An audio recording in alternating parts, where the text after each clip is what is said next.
예수께서 십자가에 달리신 것까지는 어제 같이 말씀을 나누었고, 십자가에 달리시기 전에 예수께서 입고 계셨던 옷을 겉옷 4등분, 속옷은 그대로 해서 제비를 뽑아 가져가기도 하고 했던 장면은 우리가 어제 다 봤고, 예수께서 십자가에 달리셨을 때 그 밑에 나온 사람들이 있었습니다. 어제 그 부분 보지 않았는데 25절을 보시면 이렇게 되어 있잖아요. 예수의 십자가 곁에는 그 어머니와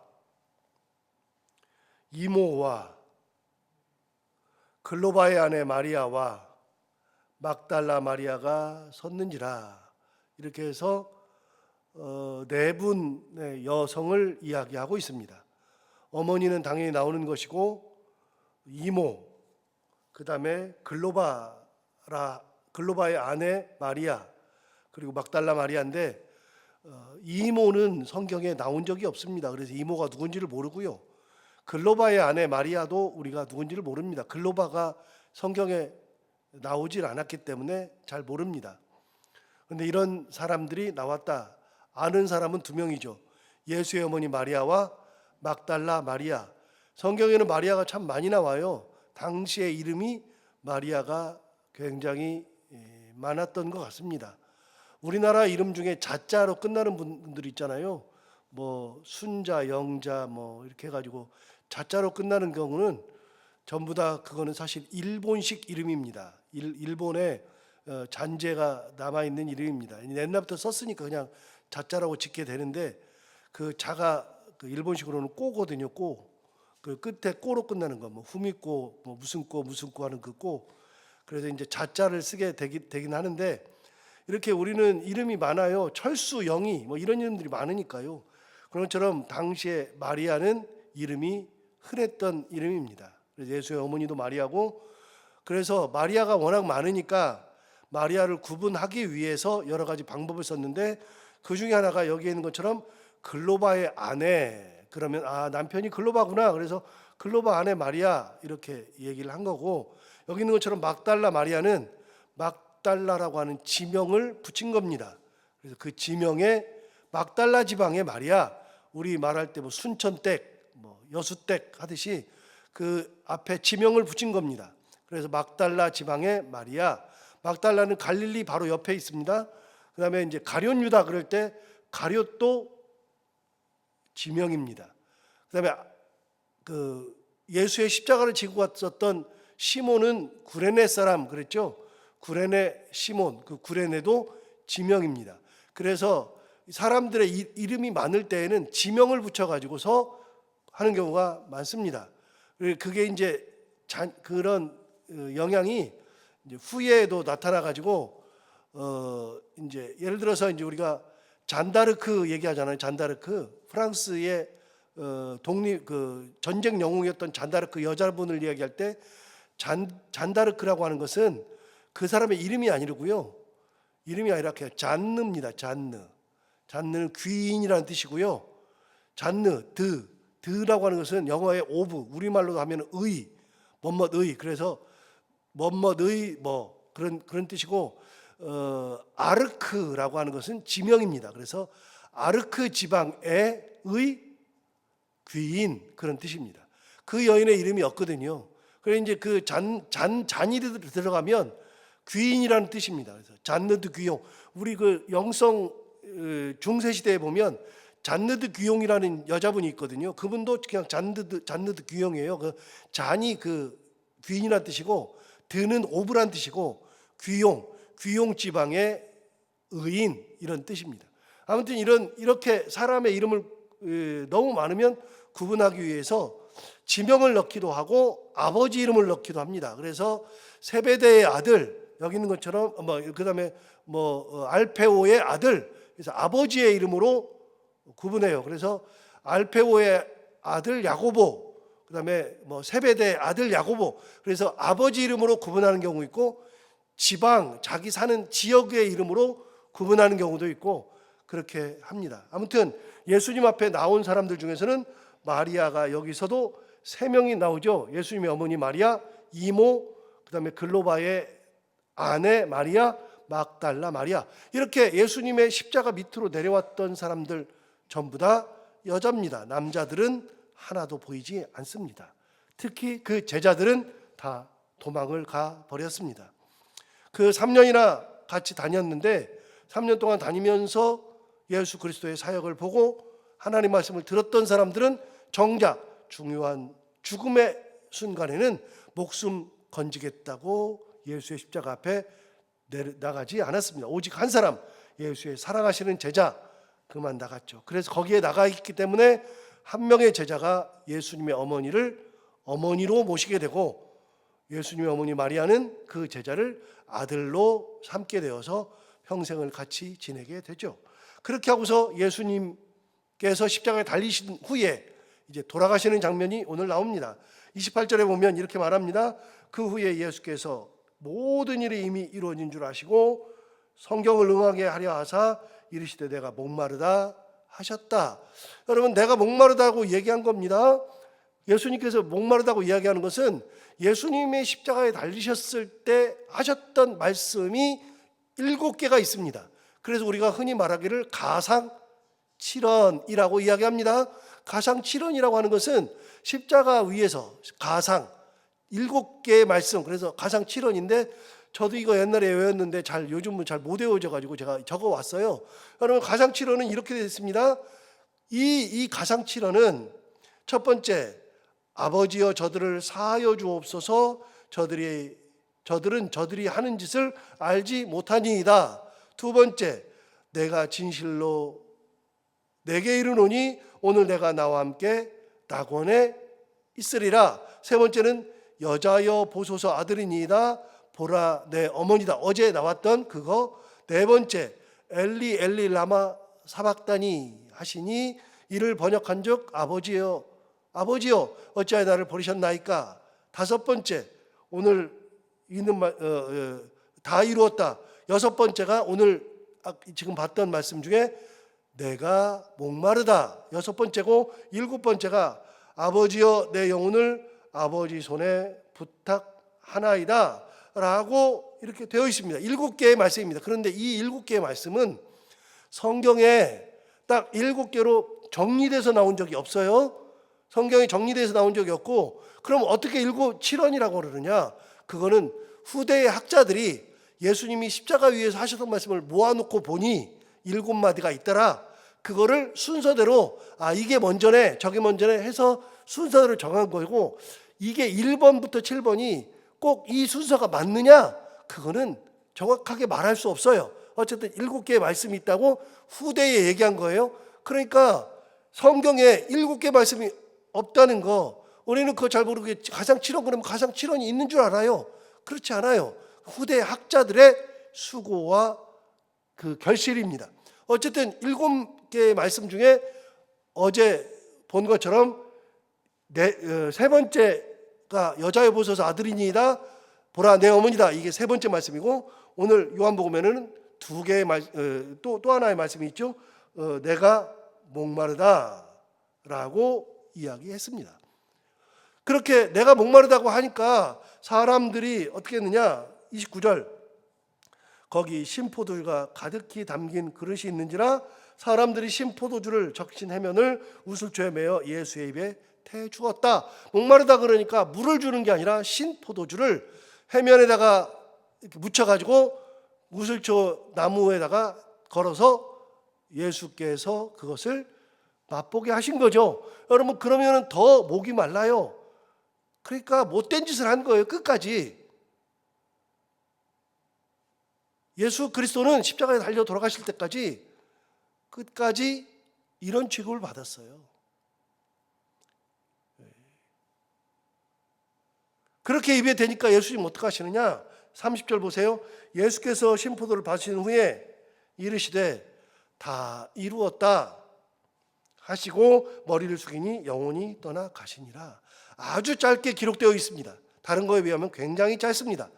어쨌든 예수님께서 십자가에 달려서 오늘 본문에 의하면, 이 요한복음에만 따르면 이렇게 십자가에서 3개의 말씀을 나누시고 그러고서 영혼이 떠나 가셨습니다.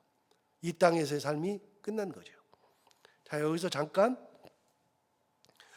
요한복음 1장에 보면 우리가 하나님을 본 사람이 없어요. 요한복음 1장에 나오는 것을 말씀드리는 거예요. 우리가 하나님을 본 사람이 없어요.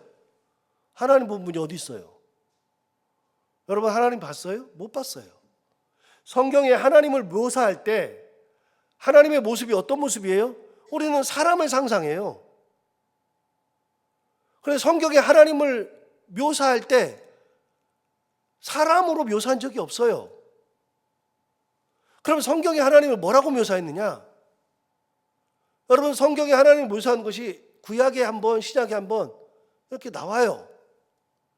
그런데 구약에 모세를 비롯해서 장로 70인과 아론과 아론의 두 아들 이 4명이서 74명이 시내산 꼭대기 가서 하나님을 본 적이 있어요. 그런데 거기에 하나님에 대한 묘사가 하나님을 봤는데 정확히 묘사가 안 돼요. 그리고 요한계시록에 보면 하나님을 직접 요한이 봐요. 그런데 요한이 본 그 하나님을 뭐라 그러냐? 보석으로 묘사를 했어요. 보석으로. 무슨 청옥빛 같고 하나님을 정확하게 보지 못해요. 하나님 보면 그 자리에서 죽고요.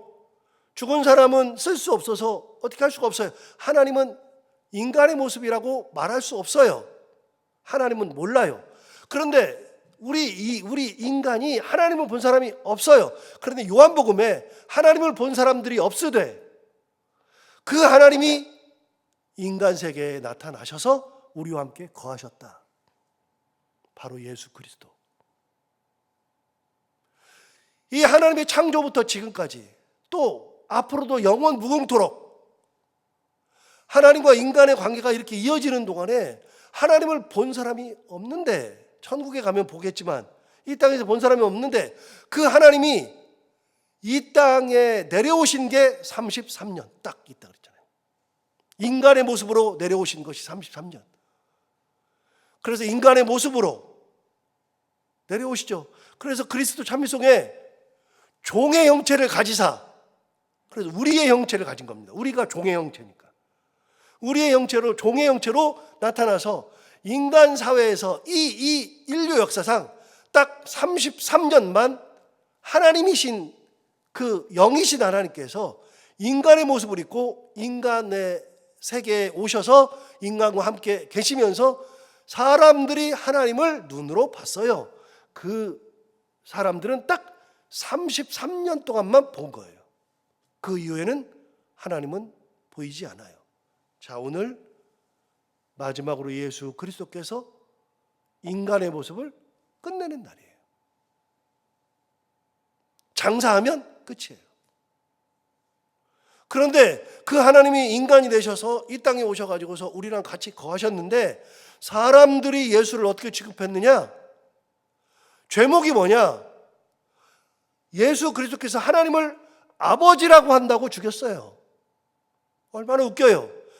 하나님이 너희들이 사람들의 영혼을 인도해, 너희들이 사람들이 나를 만나도록 제사를 드리도록 해 세워주셨던 그 종교 지도자들이, 대제사장들과 종교 지도자들, 장로들, 이런 사람들이 예수를 죽였어요.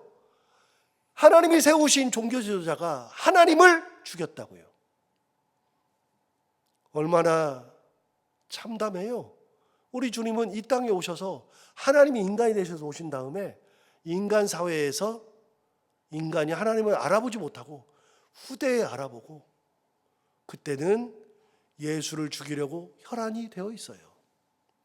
뺨도 맞고 침뱉음도 당하고 채찍질도 당하고 모함도 당하고 죽이려고 예수 그리스도를 잡으려고도 노력하고 그런 일들을 엄청 당하고 나셔서 맨 마지막에 십자가에 달려 돌아가실 때 내가 목마르다 그러니까 물도 아닌 신포도주를 마지막으로 입에다가 적신 후에 돌아가신 분이 우리 예수 그리스도. 그분의 삶이 끝나요. 이제. 자, 예수님 돌아가셨죠. 그 다음 볼까요? 31절. 이날은 준비일이라. 준비일이 뭐예요? 유월절 준비일이죠. 여러분, 준비일에 대한 얘기는 앞에 나왔어요. 어디에 나왔어요? 예수를 잡아갔을 때, 여러분, 준비일이라고 했잖아요. 야밤도 준비일이고, 하루가 해 떨어지고부터 그 다음날 해 떨어지기까지니까 이 야밤과 새벽부터 이 해 떨어질 때까지 이게 하루예요. 그리고 이 하루가 끝나면 다시 해가 떨어졌으니까 하루가 시작하는데 이때부터가 유월절이에요. 그러니까 예수님께 잡혔을 때도 준비일, 끌려갔을 때도 준비일, 고문 신문 당할 때도 준비일, 십자가에 달리실 때도 준비일, 돌아가셨을 때도 준비일, 하루 만에 다 이루어졌잖아요. 근데 준비일에 대한 이야기가 요한복음에 이미 나왔어요. 언제요? 예수께서 안나스의 집에 끌려가고 가야바의 집에 끌려간 다음에 예수를 빌라도의 관정에 데려갔을 때 이 유대인들, 대제사장들이나 유대인들이 관정에 들어가지 않았다. 왜냐하면 유월절이 시작되기 때문에 유월절에 음식을 먹으려고 들어가지 않았다. 그날은 준비일이다. 이미 나왔어요. 그러니까 같은 날이에요. 이제 해만 떨어지면 3시에 돌아가셨으니까 이제 한 3, 4시간 있다가 해 떨어지면 바로 유월절이에요. 자, 준비일이죠. 자, 보세요. 31절. 이날은 준비일이라. 유대인들은 그 안식일이 큰 날이므로 그 안식일에 시체들을 십자가에 두지 아니하려 하여 빌라도에게 그들의 다리를 꺾어 시체를 치워달라 하니, 군인들이 가서 예수와 함께 못 박힌 첫째 사람과 또 그 다른 사람의 다리를 꺾고 그랬어요. 자, 이거는 제가 설교하면서 많이 말씀을 드렸으니까 여러분 다 아세요. 여러분, 6월절에 시체가 나무에 매달리는 게 안 좋으니까 이 사람들이 6월절에도 계속 매달려 있으면 안 좋으니까 그 사람들을 죽여야 되는데 죽일 수 있는 방법이 없잖아요. 십자가형을 받았는데. 그러니까 어떻게 해요? 다리를 꺾어버린다 그랬잖아요. 다리를 꺾어서 더 이상 다리를 꺾이면 몸을 어떻게 하지 못하니까 이게 왜 일주일 산다 그랬죠? 여러분, 일주일 사는 이유는 끈으로 묶어서 그래요. 끈으로. 예수님처럼 여기다가 십자가에 못을 치는 게 아니라 끈으로 묶으니까, 발도 끈으로 묶으니까 견딜 수 있다고요. 그러면 몸이 쭉 처지니까 그러면 횡격막이 다쳐가지고 숨을 못 쉬어요. 그러니까 어느 순간에 용트림을 하면서 올라와요. 올라오면 횡격막이 열리면서 숨을 쉬거든요. 근데 다시 또 처지면 또 용트림에서 올라오고 그러는데 다리를 꺾으니까 용트림을 못하죠. 그래서 이 사람이 숨 막혀 죽는 겁니다. 그래서 그런 거 죽일 때, 빨리 죽일 때는 다리를 꺾어버리는 거거든요. 그런데 그게 어디 나오느냐? 시편 34편 20절에 나옵니다.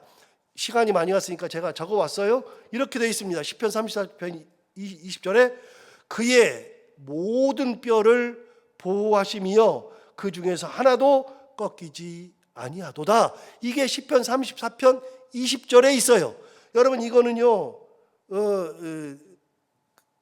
후대에 이걸 쓸 때 보니까 시편 34편 20절이 생각난 거예요.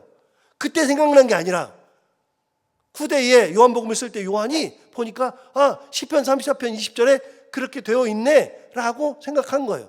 그래서 예수님은 뼈가 꺾이지 않았어요. 시편의 말씀처럼. 다른 사람들은 뼈를 꺾어서 숨을 못 쉬게 해서 죽여버렸죠. 얼마나 악해요. 자기들이 매달아 놓고. 그런데 예수님은 어떻게 되느냐? 33절 다시 볼까요?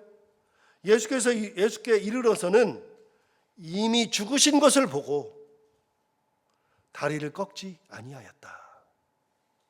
그리고 34절, 그중 한 군인이 창으로 옆구리를 찌르니 곧 피와 물이 나오더라. 이미 죽었으니까 확인차 옆구리를 찔러버린 겁니다. 그래서 피와 물이 다 나왔어요. 예수님은 돌아가신 다음에도 창을 맞으신 분이 예수 그리스도입니다. 35절, 이를 본 자가 증언하였으니 그 증언이 참이라. 그가 자기의 말하는 것이 참인 줄 알고 너희로 믿게 하려 함이니라. 이 일이 일어난 것은 그 뼈가 하나도 꺾이지 아니하리라 한 성경을 응하게 하려 함이라. 여러분, 36절 다시요. 이 일이 일어난 것은 다음에 디귿이라고 써 있을 겁니다. 디귿. 그게 이제 디귿은 성경에 1, 2, 3, 4는 설명이고 기역, 니은, 디귿, 리을은 성격 구절이라고 그랬어요. 그걸 인용한 성격 구절. 자, 디귿이라고 써 있어요. 그 디귿을 찾아서 내려가서 보시면 출애굽기 12장 46절, 민수기 9장 12절, 시편 34편 20절이라고 되어 있죠. 제가 아까 시편 34편 20절 읽어드렸어요. 그 성경을 응하게 하려 하심이라. 그 다음에 37절, 또 다른 성경에 그들이 그 찌른 자를 보리라 하였느니라. 그래서 찌른 자를 보게 된다라고 하는 것이 리을 있어요. 스가랴 12장 10절.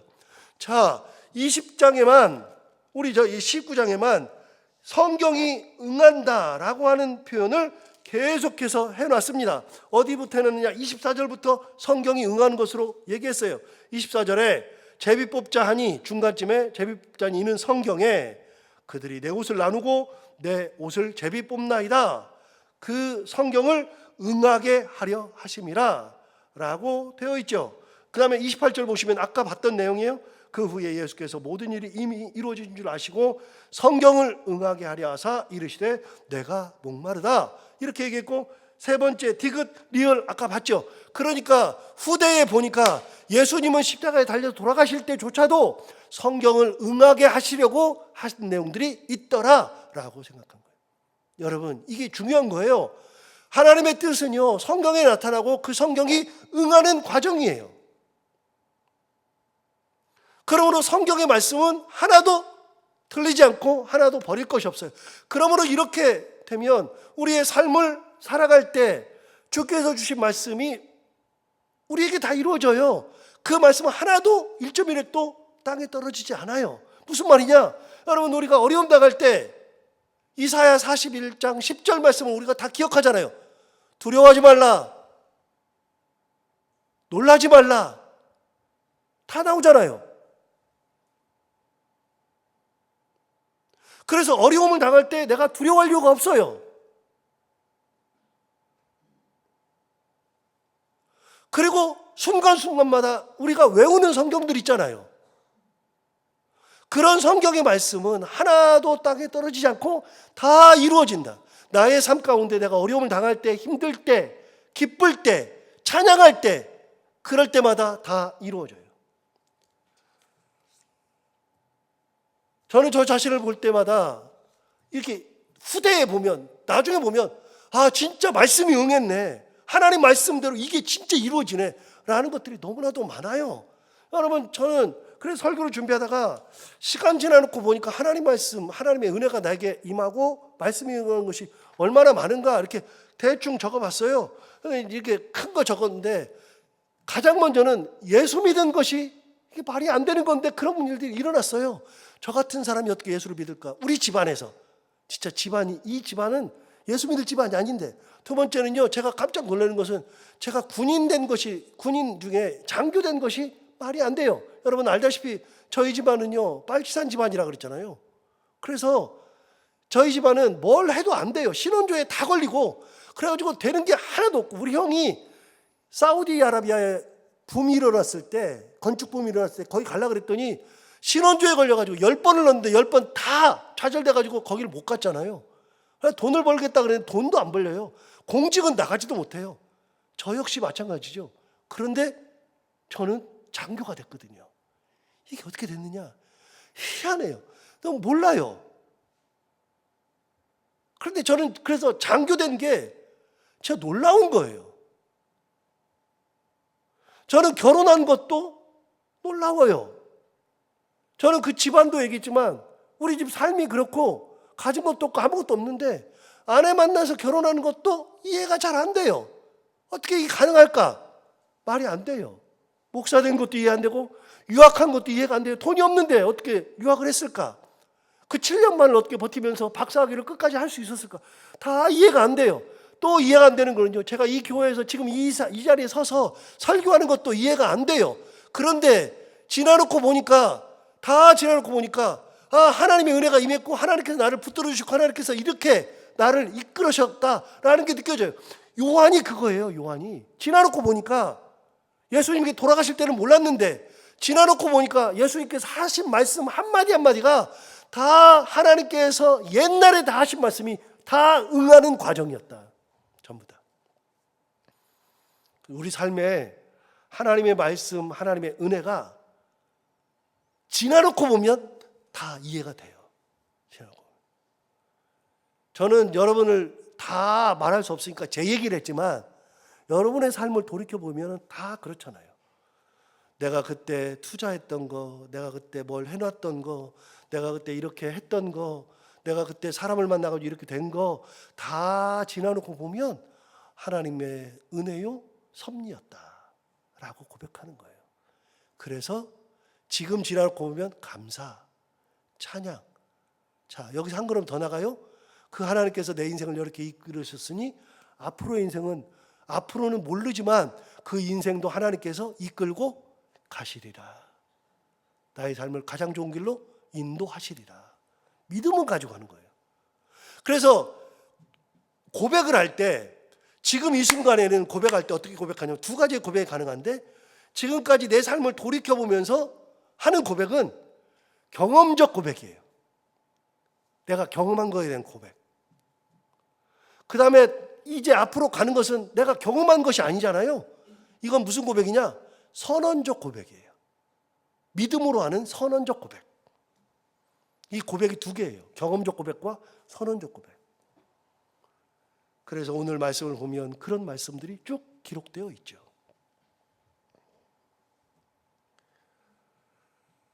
자, 오늘 이 말씀을 다시 한번 새겨보면서 하나님의 말씀, 은혜, 시간이 지나면 다 하나님께서 섭리하심, 은혜 주심이 다 응한다고 하는 거 다시 생각하면서 내 삶을 인도하시는 하나님, 내 모든 것 가운데 함께 하시면서 가장 좋은 것으로 이끄시는 하나님, 그 하나님을 바라보며 더욱더 감사와 찬양하며 살아가는 우리가 다 되기를 바랍니다. 기도하겠습니다.